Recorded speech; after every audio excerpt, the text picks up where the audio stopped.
So first it was Marjorie Taylor Greene. Now it's Lauren Boebert. I don't feel sorry for either one of them.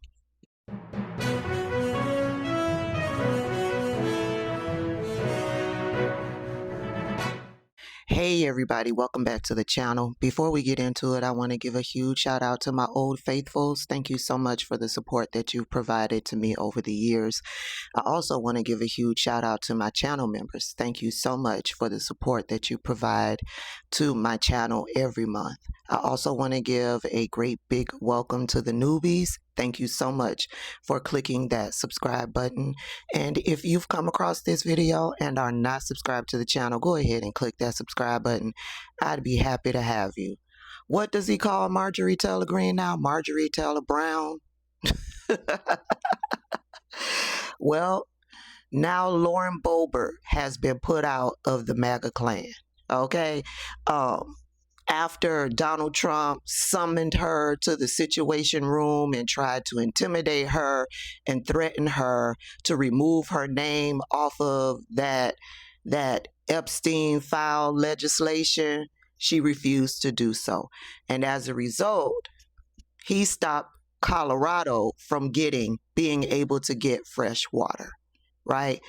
And so now Thomas Massie, who is the leader of the whole Epstein thing that's going on in Congress, he's running for re-election. And Donald Trump does not want Thomas Massie to win re-election. Why? Because Thomas Massie is coming after the Epstein class.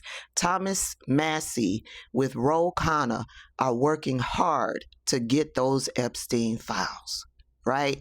And so Donald Trump does not want Thomas Massie to be re-elected. He and AIPAC are pulling out all the stops to try to stop Thomas Massie from winning re-election. And from what I understand, from what I'm hearing, it's not working. Thomas Massie is in the lead, I believe. I don't know by how much, but yeah, he's in the lead. So Thomas Massie, being that he's running for re-election, he's doing campaigning.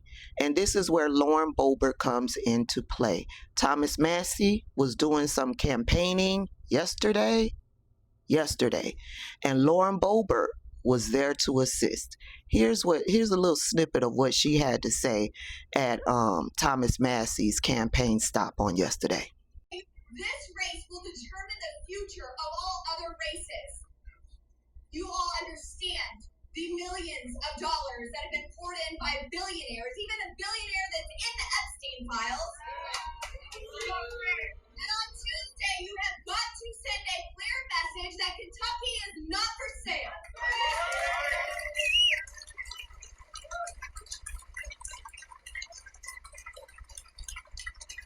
Now, I got to Washington, D.C. because I felt like many of you do.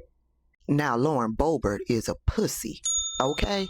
Because we know the names of some of the billionaires that are in the Epstein files. Why didn't she call them out by name?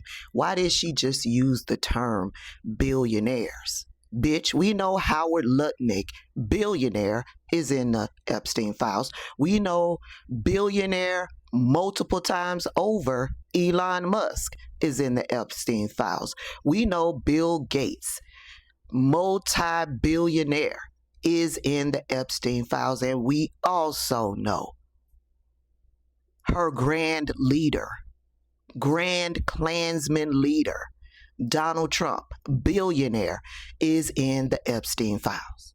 But Lauren Boebert is too pussy to call them out by name. Anyway, she made that little campaign stop, and Donald Trump got word, and he hit Truth Social.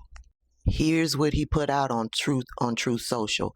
Word is that Rand Paul and Lauren Boebert, two very difficult and highly unreasonable Republican votes, are right now in the great Commonwealth of Kentucky, which I won by 31 points, parading around like fools for the worst Republican congressman in history of our party. His name is Thomas Massie, and he is a disloyal ungracious, and sanctimonious fool who almost never votes for even the best of Republican values. The man running against Massie, Ed Galrain, is a true American patriot, a farmer from Kentucky, and a military hero. He is loyal and MAGA all the way. Vote for Ed Galrain and wipe away the stench of one of the worst congressmen in the history of our great party, Thomas Massie. May we never have to deal with him again. Ooh-wee, he is salty about Thomas Massie coming up against billionaires that like to have relations with young girls. He is fighting real hard to get rid of the people who are coming after those Epstein files, who are making it a point to make those Epstein files public. He is working real hard. But he wasn't done with that tweet. 2 minutes later, he came back with this. Is anyone interested in running against weak-minded Lauren Boebert in Colorado's 4th Congressional District? You remember, Lauren moved to the district when it became obvious that she couldn't win in her original congressional district, the 3rd. A carpetbagger indeed. Boebert is campaigning for the worst Republican congressman in the history of our country, Thomas Massie of the great Commonwealth of Kentucky. And anybody who can be that dumb deserves a good primary fight. Even though I long ago endorsed Boebert, if the right person came along, it would be my honor to withdraw that endorsement and endorse a good and proper alternative. Just let me know or announce your candidacy, and I will be there for you. So now he's doing the same thing to Lauren Boebert that he did to Marjorie Taylor Greene. Only problem is with Lauren Boebert, I believe the deadline has closed. So if somebody wanted to run against Lauren Boebert, it's too late. Now, y'all know me. I grab my rain boots so that I can head on over to those nasty, funky, filthy Twitter streets. And my first stop was on Lauren Boebert Lane. Let's see what she had to say. Lauren Boebert tweeted, "Yes, I saw the president's post. No, I'm not mad or offended. I knew the risks when I agreed to stand by my friend Thomas Massie. I was and will be America first, America always, and MAGA.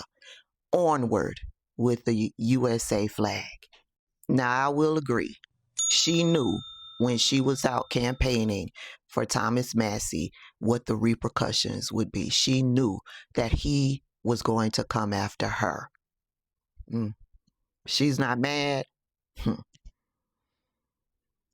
Okay, Lauren. Now let's go on over there to Thomas Massie Drive and see what Thomas Massie had to say. Thomas Massie retweeted Lauren Boebert's tweet and captioned it with, "Thank you at Lauren Boebert. It was great having you with Rep. Warren Davidson and Rep. Victoria Spartz in the district today." And then he went on to tweet bragging about all of the money that he's raised in the last 13 days. Thank you. In less than 13 days, the Finish the Fight money bomb raised almost $2.5 million, a new record for any House race. Now that's some grassroots muscle. We will soon begin a final 72-hour countdown fundraiser. Stay tuned, and thank you again. Listen, the MAGA war, the MAGA battle continues. There are all of these little different battles that are taking place over on that side, and I'm enjoying all of it. Y'all get down in the comment section and let me know your thoughts. I just finished working out. I'm getting ready to scramble me an egg and find a protein, and I'm relaxing for the rest of the day. Y'all have a good Sunday.